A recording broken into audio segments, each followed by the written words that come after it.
ఇప్పుడు ఏదైనా మనిషి ప్రవృత్తి ఎట్లాంటిదంటే మనకు ఇష్టమైన వాళ్ళు వాళ్ళు ఏ చెడు పని చేసినా మనకు మంచిగానే అనిపిస్తుంటారు.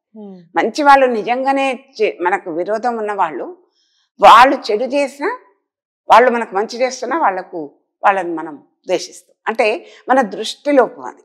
అదేవిధంగా లోపం అని కూడా కాదు, వివిధ రకాలైనటువంటి యొక్క ఆలోచన పరంగా భిన్నంగా ఉంటాయి కదా. ఇప్పుడు మీ ఆలోచన ఒకలాగా ఉంటుంది, నా ఆలోచన ఒకలాగా ఉంటుంది.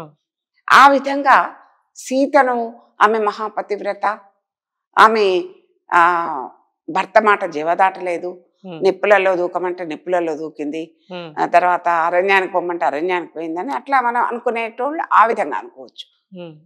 లేదా సీత చాలా బానిసత్వం వహించి అసలు ఆమెకంటూ వ్యక్తిత్వం లేకుండా ఆమె ఆ విధంగా రాముడు దుర్మార్గుడు, రావణాసురుడి కంటే కూడా రాముడు దుర్మార్గుడు అనే కామెంట్స్ కూడా మనం వింటాం. రకరకాల అభిప్రాయాలు.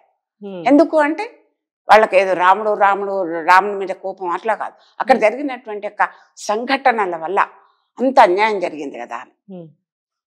ఆ విధంగా రామాయణాన్ని తీసుకుంటే నిజంగా అక్కడ పురుషాధిక్యత మాత్రం కనిపిస్తుంది ఎవరికైనా. ఎందుకంటే నీ రాజ్యం కోసం నువ్వు మీ రాజ్యంలో మీ పిన్నమ్మ నిన్ను ఆమె స్వార్థం కోసమని, ఆమె దశరథుడికి ఏదో 3 వరాలు ఇచ్చిందని, ఆ వరాలను తీర్చుకోవటం కోసమని స్వార్థ బుద్ధితో ఆమె తన కొడుకు పట్టాభిషేకం చేసి రాముణ్ణి అడవిలోకి పంపించేసింది. అవేటికి కూడా సీతకు ప్రమేయం లేదు, ఆమెకు అవసరం లేదు.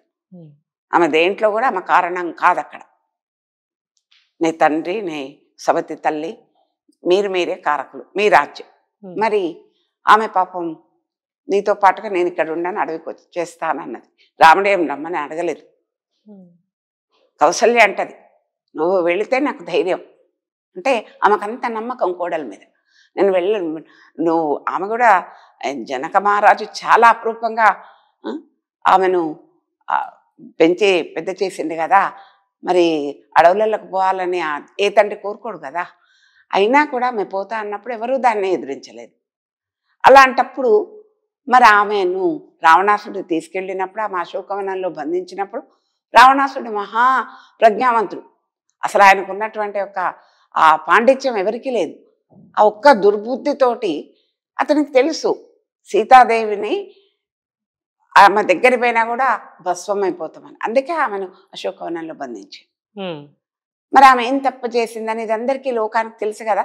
మళ్ళీ అగ్ని పరీక్ష ఎందుకు అక్కడ అంటే ఆయన ఏదో చెప్పిండు, నేను రాజును కాబట్టి నాకు ధర్మం ముఖ్యం, ఎవరో ఏదో అన్నారు, ఆ అన్నదాన్ని నిరూపణ చేయడం కోసం నువ్వు అగ్నిలో దూకమన్నాడు. దూకింది. ఆమె బాధ్యత ఆమె నిర్వర్తించింది. ఇంకొక పరంగా ఆలోచించినప్పుడు, 2 కోణాల నుంచి ఆలోచించినప్పుడు, మొదటి కోణంలోనేమో ఆమె ఒక స్త్రీగా జన్మనెత్తి ఒక రాజుకు భార్య అయి ఆమె ధర్మ ప్రవర్తనతోటి ఆమె బిడ్డలను కానీ లవకుశులను అడవిలోనే కన్నా కూడా వాళ్ళకు కూడా అన్ని విద్యలు నేర్పించి తండ్రితో వాళ్ళకు తెలియకుండా యుద్ధానికి పూనుకున్నప్పుడు కూడా ఆమె చాలా మదన పడుతుంది. చెప్పలేదు, చెప్పకుండా ఊరుకోలేదు.